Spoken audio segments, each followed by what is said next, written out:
સમાચાર રાજકોટમાંથી મવડી રોડ પર અર્જુન જ્વેલર્સમાં ચોરીના મામલે વધુ અપડેટ સામે આવ્યા।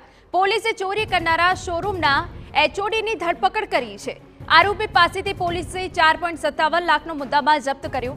અન્ય 20.43 લાખથી વધુના દાગીના બીજા વેપારીને વેચી દીધાનો ખુલાસો।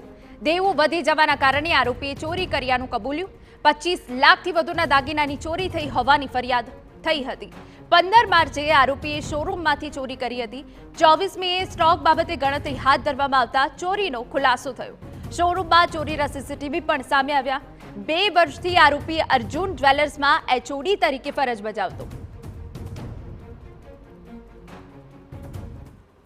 15 એપ્રિલ 2024 થી 15 માર્ચ 2025 સુધીમાં શોરૂમમાંથી 25,62,000ની કિંમતના અલગ અલગ દાગીના ગાયબ થયા। શોરૂમના સીસીટીવી ચેક કરતા શોરૂમના મુખ્ય કરતા હરતા કર્મચારી નૈમિશ જાની દાગીના ચોરી કરતા કેમેરામાં દેખાયા, જેના આધારે પોલીસે આરોપીની ધરપકડ કરી આગળની કાર્યવાહી હાથ ધરી।